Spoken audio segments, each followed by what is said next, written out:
superstar ni mi láti kékeré. àbí láti inú yín. Ọlọ́run ẹ ti get it bẹ́ẹ̀. ṣé mọ́mì máa ń kọrin àbí dáàdì ń kọrin?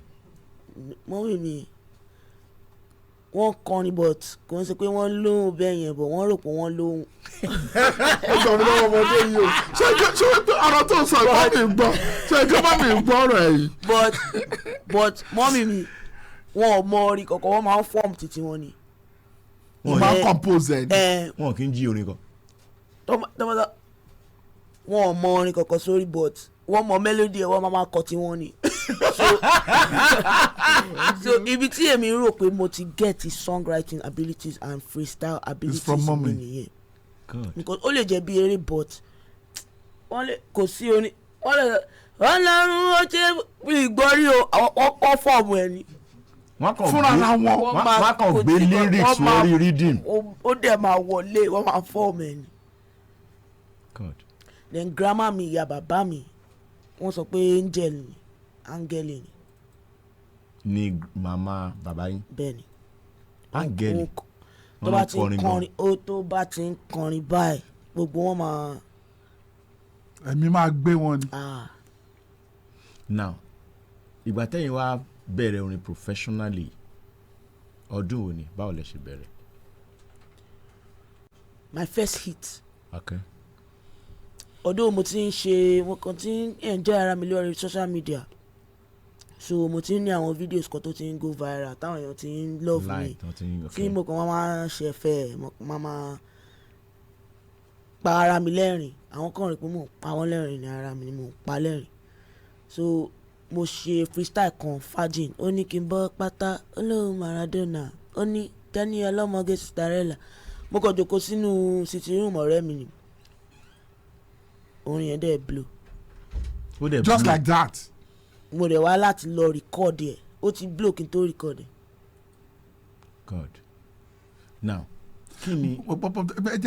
jẹ́ kí n ṣe kinní kan mú bọ̀ Yomi Teni nígbà tẹ́ ń dàgbà ṣóyè mà nígbà tẹ́ ń dàgbà tẹ́ wá dé stage kan ṣé has there been any day ṣé àsìkò kan wà tẹ́ darapọ̀ mọ́ choir church àbí choir school torí school dáadé yẹn ó jẹ́ school tó tóbi gan ó ṣe di memorial. ìkan tó kú àpáta. memorial ni wọ́n fi ọ̀nà bàbá títí wọn tó fi jẹ́ káwọn tó kú ló ti jẹ́ memorial. ló ti jẹ́ memorial wọ́n fi ọ̀nà bàbá títí wọn. very big school ló jẹ́ ní Sọlọ very very big ó tẹ̀ jẹ́ kí Sọlọ gan tó popular in mind. Yes. now ṣé ẹ darapọ̀ mọ́ choir team school yẹn ni àbí ti church. so nǹkan tí mo gbàgbé láti sọ ni pé bàbá mi náà gbìyànjú torí school tí mo lọ ní school bàbá mi wọ́n dẹ̀ ní school band. okay. so ibi school band yẹn lèmi ti bẹ̀rẹ̀ music at the age of 2 tèmi ti ń lù. at the age of 2. ọdún méjì. bẹ́ẹ̀ni ṣé mo gọ́vnà Buba máa wá ń gbà yẹn. bẹ́ẹ̀ni máa wá sí school mi wá kí mi so nǹkan tó jẹ́ kí n sọ pé èmi ti di superstar láti kékeré ó wá sí school mi lẹ́ẹ̀mejì wá kí mi. nígbà tó rí performance yẹn. torí a lọ play ní aláùsá so ìgbà tó rí mi ń play ní aláùsá. ọmọ kékeré yìí. so nǹkan tó wá gbé wá. as a governor. bẹ́ẹ̀ni ní agbára Ọlọ́run ògo fún orúkọ Ọlọ́run. so ṣé dádì wá encourage yín àti mọ́mí. yes. so dádì tètè kú. yeah. but àwọn ló dá band yẹn lẹ̀ torí wọ́n like music. okay. so mọ́mí wa continue so mo wá ṣe àwọn nǹkan bí KKB show but wọ́n fi mí síbẹ̀ gbẹ ni pé wọ́n fẹ́ kí n jẹ́ star o wọ́n kàn fi wá síbẹ̀ as in pé kakọ̀ máa rí bí lọ ká máa rí nǹkan ṣe. kakọ̀ fẹ́ cash fund. so a máa lọ sí Ìkòyí ibẹ̀ yẹn ni a máa ti lọ ṣe KKB show. kí ni mí ní KKB show. kids know better. Kids know better. Kids know better. Yes, so a máa ṣe all kinds of things níbẹ̀ a máa jó a máa act a máa ṣayé so a máa kúrò láti Sọlọ every Saturday la máa ń lọ sí Ìkòyí. so tẹ́ bá débẹ̀ ẹ máa perform. a máa perform. máa ṣe so many things different things. ṣé kò affect school ẹ. no. Báwo lẹ ṣe ṣe tó fi affect. So nǹkan tó tiẹ̀ gbà wá nìyẹn torí wọ́n fẹ́ fìwé pa wá àwọn kan mọ tíṣà wà á kàwé orí ẹ̀ wá bó. Wọ́n fẹ́ fìwé pa wá. Tá a bá ti lọ sí school ní 8 a máa close ní 4 láti 5 lesson teacher máa tún wá tó bá ti tún dàárọ̀ a máa tún ṣe morning lesson nígbà míì a máa ṣe morning lesson so from Monday to Friday back to back ìwé ni so Saturday yẹn mọ́mí kan sọ pé ká máa rí ibi lọ ká lọ swim ká lọ ó tún níbi kan tá a máa ń lọ fantasy land so she involved us in a lot of extracurricular activities. Okay. So now professionalism látòrí fájì lẹ ti bẹ̀rẹ̀. Bẹ́ẹ̀ni. Lẹ́yìn yẹn èwo lẹ tún jù. Èwo lẹ tún jù. Mo wá ju pàrékè. Pàrékè. Bẹ́ẹ̀ni. Ẹ kọ́ pàrékè yẹn kábẹ́. Pàrékè. Wọ́n di yìí mẹ́lẹ̀ pàrékè. Pàrékè. Bọ̀ pàrékè yẹn kò ó ṣe. Bọ̀ ṣé ẹ̀yin lè máa ń kọ àwọn songs yẹn. Bẹ́ẹ̀ni. For real àbí ó nẹ́nìkan tó máa fún yín láwọn songs tẹ́lẹ̀. Ọlọ́run ló ń fún mi. Báà lè ṣe ń rí lójú àlá. Ẹ máa ń mú nǹkan. No ó kàn máa wá tí n bá ṣẹ́nu mi báyìí tí n bá ti ń kọrin ó máa. Nǹkan kan wà. Ó máa wá. Wọ́n ẹ máa ń mú nǹkan díẹ̀díẹ̀ náà. No. Ẹ mutí. No. But inspiration yẹn ṣe spiritual ni. Ọlọ́run náà èmi orin èmi mi ṣe kí mi kì í like láti máa take credit torí mo mọ̀ pé Ọlọ́run ló ní nǹkan ẹ̀. Títẹ̀ mi ò tiẹ̀ mọ̀ bó ṣe máa ń ṣẹlẹ̀. Ẹ mọ̀ bó ṣe máa ń ṣẹlẹ̀. Mi ò mọ̀.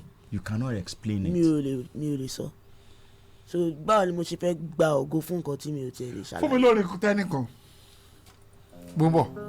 I want talk my mind for anyone wey fit relate o. Read the macula yo. Sometimes it feels like success is a trap. And sometimes it feels like people don't understand. Cause the pressure plenty and the expectations high. Even your day ones we supposed get your back. Sometimes they ones they fight. And everybody has an opinion on how you supposed live your life. And even people we're supposed to show you the way. Now the people they backbite. No be pride, no be ego. Sometimes I gotta change my mind. Sometimes I gotta stay behind. Sometimes I would have to say no. Sometimes I got forward down top my head. Make this pressure no go drive me insane, no. So if you see me outside and I no greet you, no vex, papa my head is full, oh. And baba you know the level. Now this hustle like this,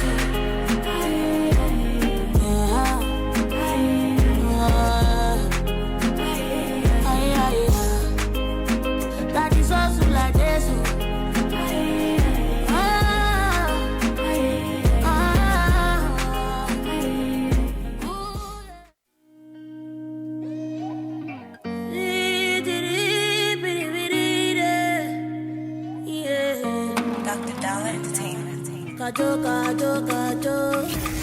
Fresh Wave 5.3 FM Lagos.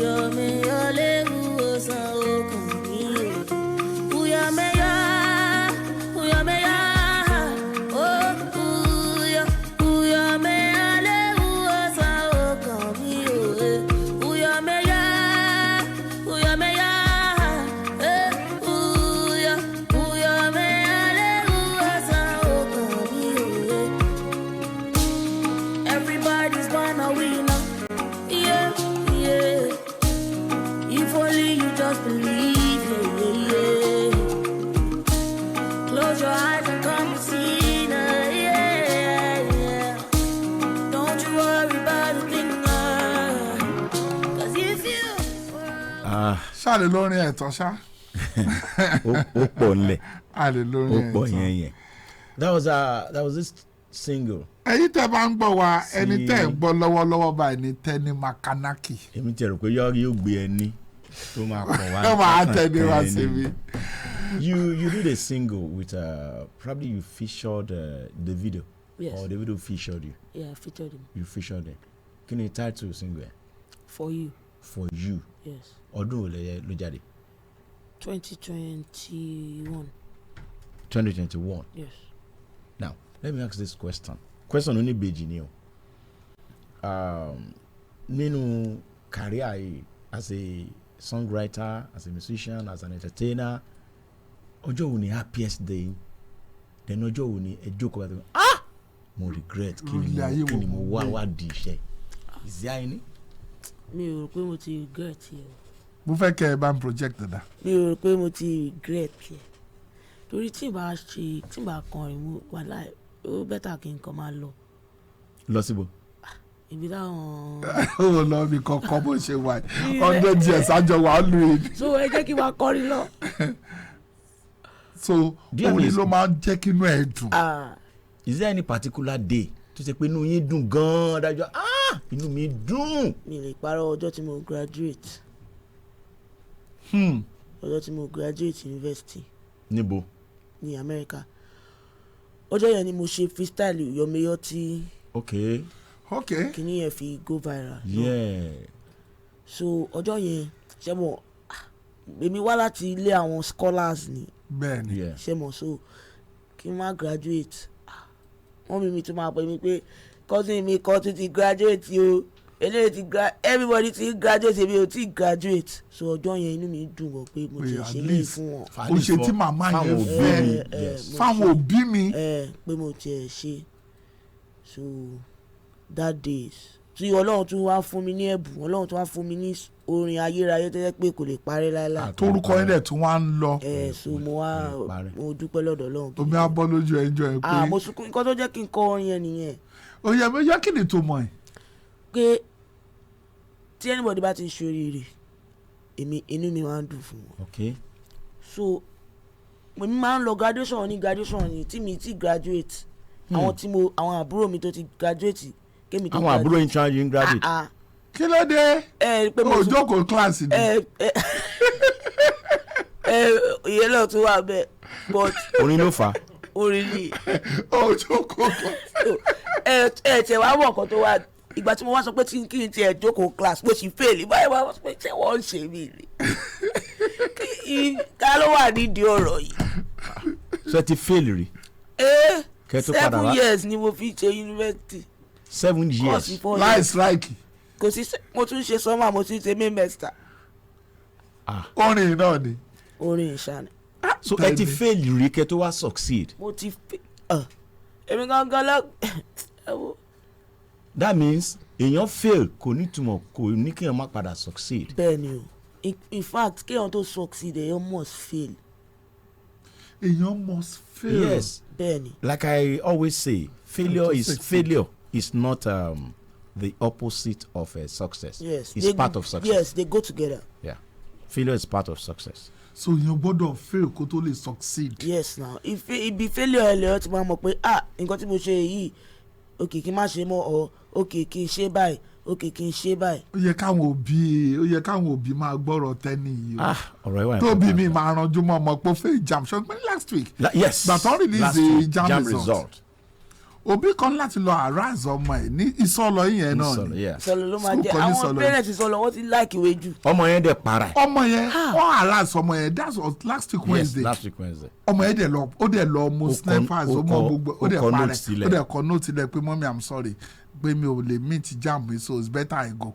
Last year no somewhere around. Ti Wednesday last week. Yeah, that was last week. Somewhere around Ikorodu Odogunyan ẹnìkan náà fail jam ọmọdé obìnrin ó dẹ̀ para ẹ̀. Ìkọ́nà ní Laro ó fail mathematics ó dẹ̀ parẹ́ torí pé àwọn òbí ẹ̀ bú pé gbogbo àwọn ẹgbẹ́ náà ní kíníkọ́ ó dẹ̀ lọ parẹ́. So you have failed. Àbúrò mi gan máa ń sọ fún mi pé nǹkan tí bí mo ṣe go through gbogbo nǹkan tí mo go through ó sì sọ fún mi lánàá níwájú Ọlọ́run àtẹnìyàn ó lóun ò mọ bí mo ṣe tí gbogbo ìgbà yẹn inú mi dẹ̀ ṣe ń dùn mo dẹ̀ ṣe ń show up mo dẹ̀ ṣe ń tí bá ti fẹ́ máa. o ṣe lára wọn. ìlara kẹ ìlara agbára ni lára ṣe mọ̀ pé agbára ni. agbára ni lára. ẹ wò ó wù mí kẹ́ni tó rètí mi kí n fẹ́ràn dá kí n yéètì ẹ̀ padà torí agbára ló máa fi yéètì èèyàn. God. agbára wo energy burúkú téèyàn ò need. ṣé ẹ ti marry. no mi ti marry mo wà single. kílódé ṣọfẹ marry náà borin náà tún ní. Teni. ṣé mo pé èmi tèmi mo ti sọ pé ó ní bọ́lọ́run ṣe máa ń ṣe tèmi. oníkòtò. directed by God ni. ṣé mo reason. produced and directed by God. No, do you know the main reason tí mo fi béèrè question yẹn. ìdí tí mo béèrè yẹn ni pé you talk more of a very very matured. mi ò dẹ̀ mọ́ tán o tí mo ṣe wà yìí mo sì ń lẹ́ni o. God. wàláì. mo tó wà nípò àgbà. ó wà nípò àgbà ṣó gbà. mo gbà.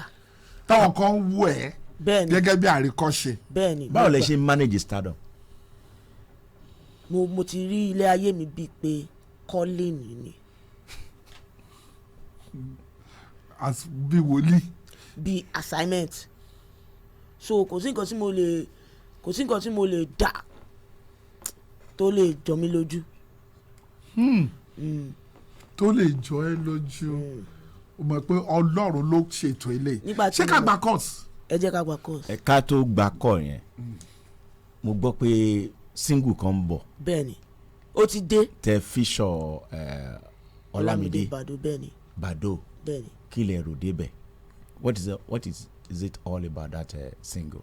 so Zion or Zion Zion mo ti gbọ́. ṣe mọ̀ pé àwọn orin ìfẹ́ kan wà okay tó jẹ́ pé platonic ìfẹ́ ni okay kò ń ṣe fún romance alone. okay orin ìfẹ́ téèyàn bá ń kọ o lè rò ń pa ìyá ẹ̀ àwọn tó fẹ́ràn o lè rò ń pa ọmọ ẹ̀ o lè rò ń pa àbúrò ẹ̀ ẹ̀gbọ́n ẹ̀ so that's what this song is. ṣe ẹ lè kọ díẹ̀ fún abẹ. olólùfẹ́ mi ṣó mọ̀ pé ìwọ làyànfẹ́ mi promise me you'll ride with me until the end. Yeah, bínú banjo tójò bá ń rọ̀. Promise me you'll ride with me until the end. Zion is very far away, but when I'm with you feels like a holiday. You're my safe space. Oh, I hope you know. I hope you know.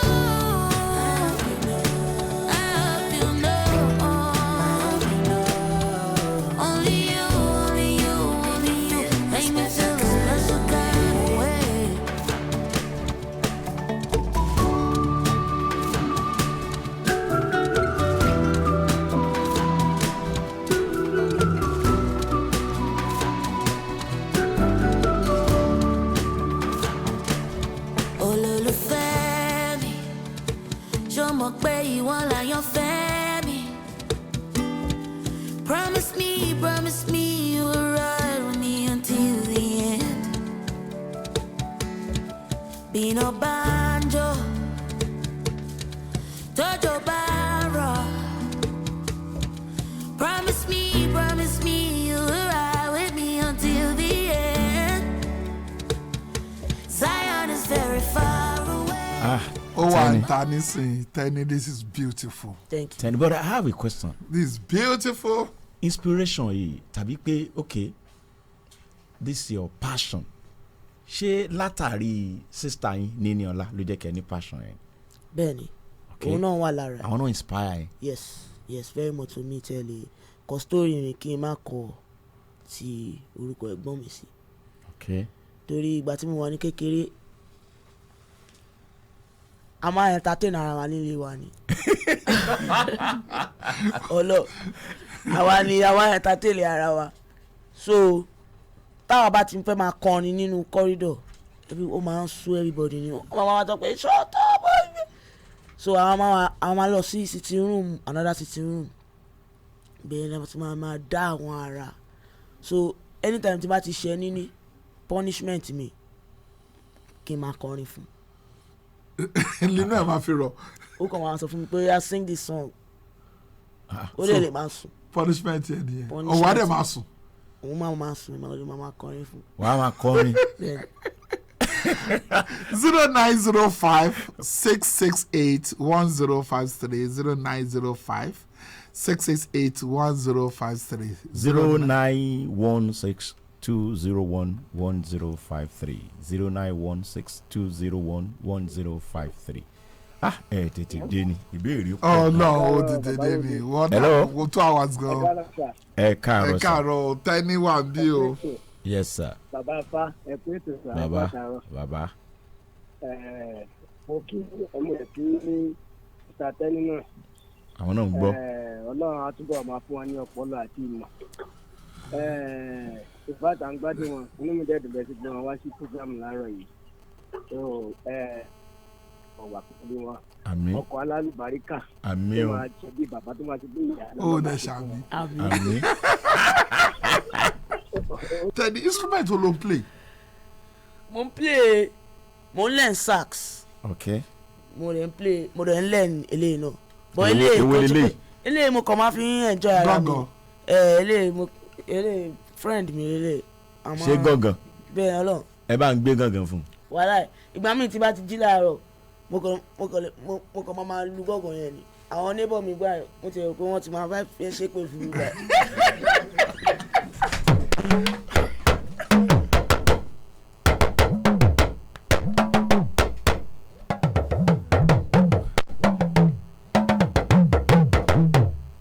mo lè gba booking ẹ lè book mi náà.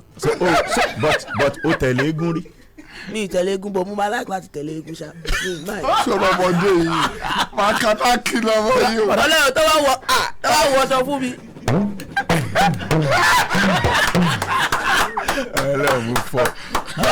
What other thing do you love doing?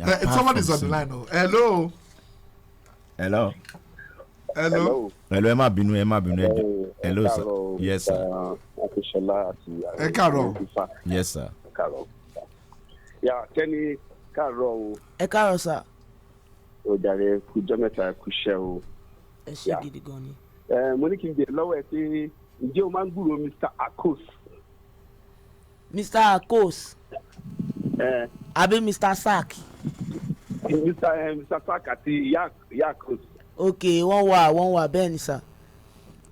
Sọ́wọ́n mánéjà ẹ̀ nìyẹn ni. Ni wọ́n bá bàbá mi ṣiṣẹ́. Ok, wọ́n bá dádì ṣiṣẹ́. Bá dádì ṣiṣẹ́ ńlá yẹn mo fẹ́ jẹ́ kó mọ̀ pé ẹ̀ tó mọ̀ ní tẹ́lẹ̀ láti kékeré. Ok, ẹ ṣé gan ni sir. Thank you sir. Àmín. Báwo lẹ ṣe feel lọ́jọ́ tí ẹ jẹ́ ká gba ìpè yìí náà. àwọn èrò pọ̀ lórí line kan. Hello ma àwọn abiyamọ gidi. Hello ma. Yes ma, a kú ojúmọ́ ma. Teni ni mo fẹ́ kí o. Àwọn náà ń dáhùn ma. Mọ́mí akínyìn o. Ẹ káàárọ̀ ma o. Nígbà tí mo ti mọ̀ I'm very àgbọ̀tò tí yìí fẹ́ wíṣẹ́ ti ṣe àti Teni rárá. Ẹ ṣé ma. Wọ́n lè pé òṣìṣẹ́ tí mo wà tán God bless you. Yes ma, amen ma. Ọlọ́run á ràn ọ́ lọ́wọ́ o. Àmín. Ẹ jọ̀ọ́ mọ́mí ẹ lọ gbọ́ orin tí mo ṣẹ̀ṣẹ̀ drop. Ẹ lọ gbọ́ Zion. Mo ṣẹ̀ṣẹ̀ drop orin pẹ̀lú Olamide. Àmín. Zion Mainland. Èwo ní Mainland ibi Zion yẹn kí ló mean Zion Mainland. Hello. Ẹ kú ètò. Ẹ káàsán abẹ́ káàárọ̀. Mo kí Teni ọlá o. Ẹ ṣé sà, mo kí. Mo gbàdúrà fún àtàgbà o. Mo rọgbọ́n kọ́ nú ọ̀rọ̀ ẹ̀ mo ṣe dàgbà tó yẹ I'm 70 plus. Èmi gan kọ́ gbọ́n lọ́rọ̀ ẹ̀. Ọ̀rọ̀ kankan tó ń sọ níbẹ̀ yẹn in fact. Like play dey make sense. Àtàgbà Àmín Jésù. Èmi rí Belebo ọ̀dàbọ̀. Àmín ẹ ṣé sà. Sister Teni, apart from singing or music career, do you also act? A ní pé kò síṣẹ́ tí mi. Ọmọ yìí. Hello. Ẹ káàárọ̀ sà. Ẹ káàárọ̀ o. Ẹ jọ̀ọ́ Mr. Zandu sọ̀rọ̀ láti ọgbà rẹ̀. Ok, Teni gbọ́ yín o. Ẹ jọ̀ọ́ orúkọ yẹn Teni Makanaki kí ló bí ibìkan orúkọ yẹn Makanaki orúkọ tó yẹ. Nígbà tí ẹ fẹ́ pe mẹkáníìkì ní Yorùbá. Teni mechanic. Ẹni ọkọ ó lé sí sọ̀rọ̀ ó yá. So sir Makanaki yẹn ṣe mọ̀ pé ó ní fúbọ́là kan ní Cameroon nígbà yẹn Makanaki bẹ́ẹ̀ ni. ó fast gan. Òun àti Maradona gbà yẹn òun àti kókó wọ́n tún jó sínú wọn pè yẹn. Wọ́n ṣáà fast bàbá yẹn ṣáà fast Cameroonian ni so èmi wá fi ẹṣin Makanaki ẹni gẹ̀ẹ́sì ò lè bá. Teni ẹṣin Makanaki ẹni gẹ̀ẹ́sì wọn ò lè bá. So okay, Makanaki àti Roger Miller náà jọ ń play ball náà yẹn lọ. Cameroon. ọ̀rọ̀ Teni ti fẹ́ sùn. Teni ẹṣin Makanaki ẹni gẹ̀ẹ́sì ò lè bá kò dẹ̀ lè bá o. ó bá ti. Hello. Èmi ti gbé o ilé sọ̀rọ̀. Hello. Isaac láti Magodo ẹ fi style ṣe bí ẹni gbóhùn sókè. Ọlá ní sick yà ń gbọ́. Hello. But Isaac gbọ́ yín sá.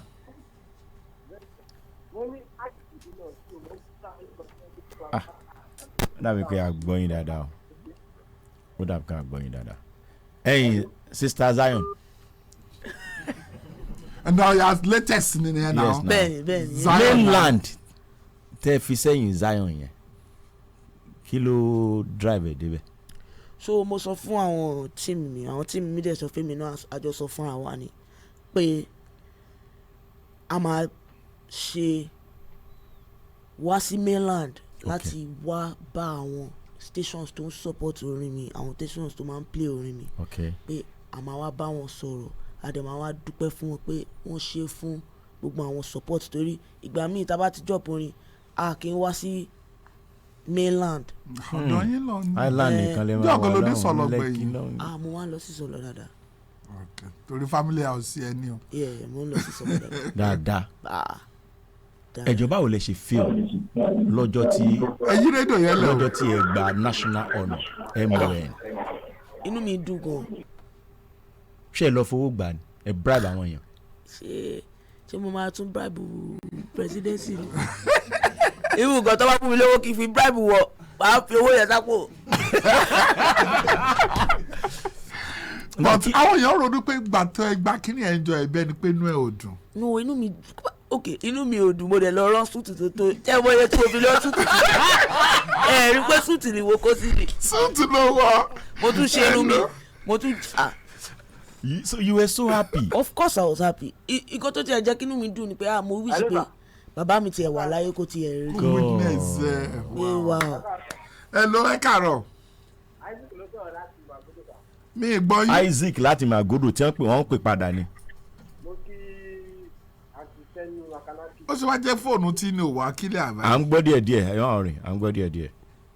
Mo fẹ́ ní artist lèmi náà tó mo nínú àwọn nǹkan táwọn náà gbọ́dọ̀ bò ló mọ̀ pé lọ́jọ́ kan náà mo máa bá wọn ṣe àwọn afíṣẹ́ kan lọ́jọ́ kan.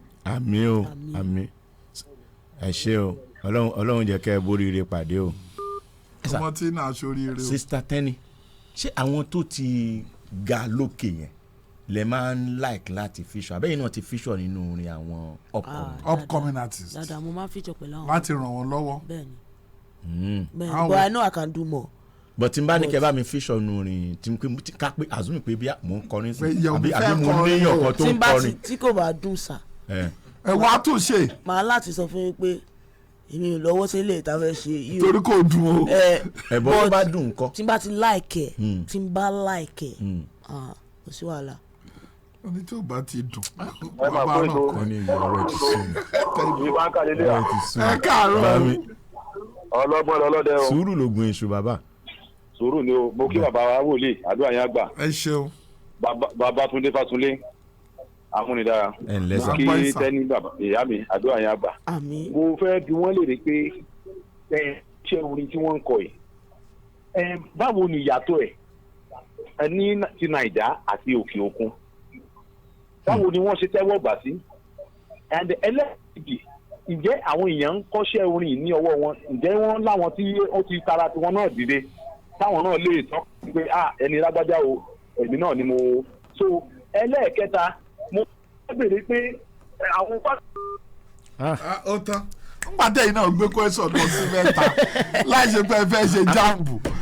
question 1 A B C ọlọ́run ló ní kí nẹ́tíwọ̀kì kọ́ ọ̀dẹ́ tún lọ sí E F akíláṣí. ọgbọ́n Tẹ́ni ṣe question wọn yẹ yìí ipe home and abroad báwo náà ṣe tẹ́wọ́ gbà bó ṣe tẹ́wọ́ gbà Nàìjíríà báwo náà ṣe tẹ́wọ́ gbà nílùú òyìnbó. so adúgbòlò Ọlọ́run pé àwọn tìlú òyìnbó náà wọ́n tẹ́wọ́ gbà. ṣé máa lọ fún concert níbẹ̀ ni. dáadáa gidi mo ti ṣe tọ́ oríṣiríṣi mo ti ṣe 15 city tour lamẹ́ríkà bí ẹ̀mẹ́ta mo ti ṣe ní Europe mo ti ṣe ní UK so kọ́lọ́run túbọ̀ máa gbé wa ga sí. àmín. but nǹkan tí inú mi máa ń dùn pé ọmọ Nàìjíríà ni mí mo máa ń sọ pé tí n bá ti tó ayé wá but kọ́lọ́run tún ṣe kí n tún máa torí kò dá kéèyàn kàn jẹ́ Nàìjíríà yìí lóhùn kó má nípa kó má travel kó má tún rí nǹkan tí ó ń ṣẹlẹ̀ but inú mi dùn pé mo jẹ́ ọmọ Nàìjíríà torí a special. Nigerians are special people. we are Ọlọ́run fẹ́ràn wa gidi gan. Ọlọ́run dẹ̀ fún wa ní ẹ̀bùn tó pọ̀. àwa ni number 1 ní anywhere ní anything ní anywhere àwa ni so ó ní nǹkan tó wà nínú ẹ̀jẹ̀ wa tó jẹ́ pé Ọlọ́run kan design ẹ̀ bẹ́ẹ̀ yẹn. náà ó tún wá béèrè kankan sí kó tó béèrè yẹn bàbá ẹ̀ tó béèrè kó bá dà ipa court ẹ̀ torí mẹ́ta ló lọ ó ráyè sọ méjì ìkejì ni pé àwọn wo lẹ ti mentor gòkè. èmi gan ṣì need mentor fún ara mi. Tẹ́ni ó dé dábàá yìí náà. ó sọ but ní nǹkan mi lè máa dá àwọn orúkọ ni èmi náà ti gbìyànjú. ìwọ alẹ́ mi náà ṣì ní mentor. èmi náà dáàdi èmi náà sì ní mo ní di mentor gidi tí mo ṣe wà torí èmi gan ibi tí mo ṣe ń lọ náà jìnnà lágbára Ọlọ́run àdé ẹ̀kọ́ débẹ̀ yàtọ̀ ẹ fẹ́ kẹ́ bá capital kakọ̀ fi kẹ́ summarize ẹ̀ kí lẹ fẹ́ káwọn èèyàn báwo lẹ ṣe fẹ́ fi àǹfààní lẹ̀ fáwọn èèyàn láti gbádùn Zion yìí. so ó ti jáde báwọn ṣe lè gbádùn ẹ̀ báwọn ṣe lè. ó ti jáde everywhere ó wà lórí Apple Music ó wà lórí Audiomack ó wà lórí Spotify ó wà lórí Deezer ó wà lórí YouTube and fídíò orin yẹn mi àti Olamide ó máa jáde lálẹ́ by 7 p.m. bẹ́ẹ̀ni 7 p.m. West African time. lálẹ́ lórí YouTube Teni entertainer. ọ̀làmọ́ àtẹ̀bà ti tẹlifíṣàn. bẹ́ẹ̀ni lágbára náà. YouTube la pè. ọ̀dọ̀ lọ́dọ̀ ṣe data mi ń ṣiṣẹ́. ẹ ṣe dáadé data yẹn ò dẹ̀ ní tán la. àmì o tiẹ̀ náà dá ọmọdé yìí o. mo fẹ́ káfòkò kan pẹ̀yẹ méjì mo fẹ́ kẹ́ ẹ rí nǹkan kan Funky G bá ń lọ síbi ẹgbẹ́ ń bẹ̀ wọ́n ẹ máa rí ẹ fẹ́ wá. star ti wà rèé o. star ẹ máa wòran ẹ kàn máa fọ́n sí i ẹ kàn máa fọ́n sí i bá mi fún track. star wà ní artist ni. I thank God say my belle no be show glass. Wetin I dey chop I swear na him go show pass. Mu gàrí láàárọ̀ tẹ gàrí lálẹ́ e no nice. Olúwa ló ń gbé ní lékè baba make me smile. Bẹ́kún bá dalẹ̀ kan ayọ̀ ń bọ́ lówùrọ̀.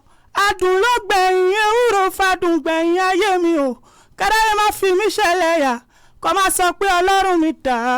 Pèsè fún mi kí dẹ̀ máa la fíra ó lọ tọ́va látò where the alert ó lọ tọ́va látò give me alert yeah. Teni Makanaki ó kò sẹ́. owó yìí náà ni. o lè mú owó nù transformer. He's a studio manager. Oh, nice. At the same time he's a rising artist as well. ó náà lóhùn. So àwa náà sọ pé tó ti rí ẹ̀yin Makanaki báyìí. òun náà padà di mẹkáníìkì bíi tẹ̀. lélẹ̀ Makanaki eléyìí ó ní mọ̀ ní bá. ó ní Teni ẹṣin Makanaki tí wọ́n ní láti gẹ̀ẹ́sì. ẹni gẹ̀ẹ́sì gan wọn lè bá bọ́ọ̀gù plane gan wọn lè bá. èwo ló ń jẹ́ sugar mummy ó sọ́ra náà ó dẹ̀ bóra. ṣé mo pe sugar mummy yẹn ọkàn ni. how. ọkàn. bó mo ti pàdé. ṣàlàyé ọkàn náà. so èmi ni sugar mummy kò síbi tí mo dé tí sugar ò sí. sugar máa ń wà bẹ́ẹ̀. o máa múnú èèyàn dùn. bẹ́ẹ̀ ni. bó ṣe múnú wa dùn ní studio yìí sí. mi ò regret kí mo actually sórí platform tó wà yìí political platform ni. oh wow. Yeah, this gbogbo particular ayé ń program. gbọ́. Oh God. And again is fún gbogbo southwest bá a ṣe ń sọ̀rọ̀ yìí Ọ̀ṣun state Ọ̀yọ́ state wow. gbogbo wọn ló ń gbọ́ wa bá a ṣe Èkìtì, Èkìtì Abẹ́òkúta, Kwara bá a ṣe ń sọ̀rọ̀ Ondo, yìí yeah. bá a ṣe ń sọ̀rọ̀ yìí. But ṣé o lè sọ Èkìtì? no but Mesa Ondo ṣá. Ó yà sọ Ondo kan fi Ondo kí àwọn fans ẹ̀. Teni ọmọlógún wo là ní o mo kí yeyeyeye yeye lọ́hàn mo kí banuli èmi ọmọ Fọlájogún èyí o mi kí dédédédé hàn. Okare Which of the Ekitis are you from? Odo ẹ mọ̀ bẹ́ẹ̀. Ẹ kò dárúkọ ẹ̀. Wàláì, kò sí ẹni tí mo sọ pé tó mọ̀ bẹ́ẹ̀ rí. Ẹ kí lorúkọ ẹ̀? Iye Mo mọ iye Iye Èkìtì. Èkìtì. kàn ṣe iyin o. iye yes na. Yes, pàtẹ́wọ́ bá.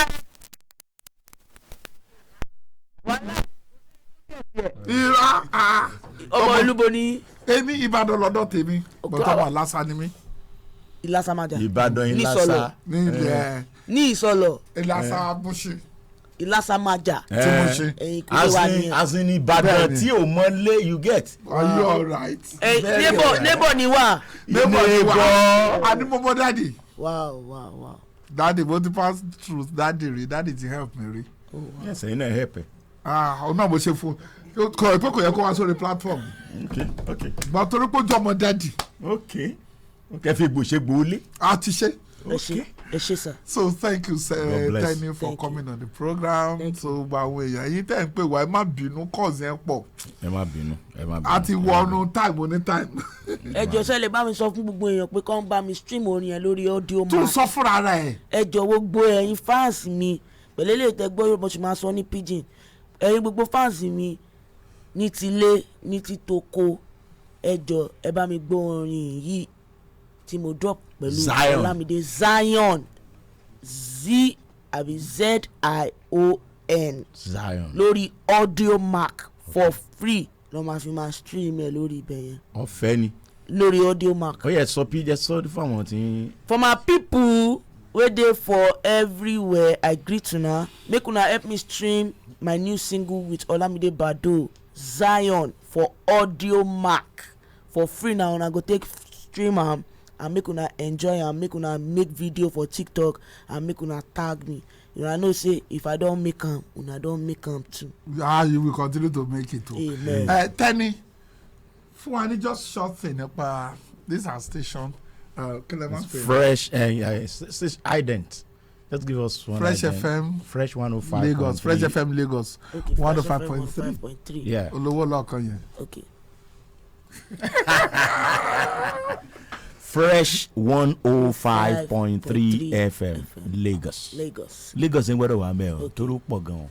Good day, everyone. My mommies, my daddies, my aunties and uncles, my sisters and brothers, all over the country listening to me right now. I'm live at Fresh FM 105.3 Lagos. Keep listening and keep enjoying. And my name is. And my name are Teniola Atenuke Morogege Wonola Apata. Teni Entertainer, Sugar Mommy of the World, Eshi Makanaki and Gigesi Oliba. Thank you very much.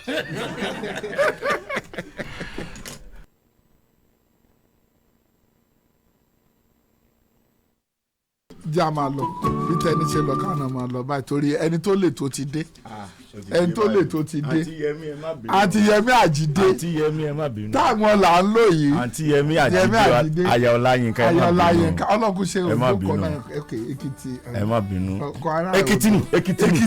Ayé Èkìtì ni. Ayé Èkìtì kọ́ lè Èkìtì. ní. Ọmọ Èkìtì ìyá ọkọ ẹ ló wá lo táìmù ẹ. Ó ti tán. Ó ní fáàn Tẹ́ni lòun. Ó ti tán. Táíwò Akínsọ́lá lórúkọ tèmi lọ́mọ bàbá wò ní Lásàmàjà lórúkọ chairman wa Dr. Ọláyínká Joel Ayéfẹ́lẹ́ la sọ pé a tún pàdé lórí ètò àìtó bó ṣe lò òṣèlú today ní ọjọ́ Wednesday títí gbà náà ire o. Dr. Abdulyomi Mate ló kọ mi Ifeanyi Hallelujah ẹ̀bọ̀rọ̀ àti gbénu rédíò dún yànmùyànmù.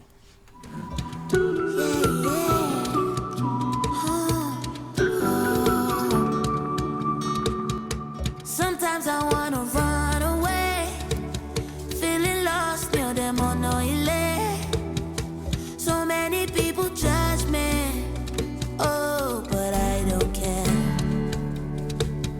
Zion is very far away, but when I'm with you, it's like I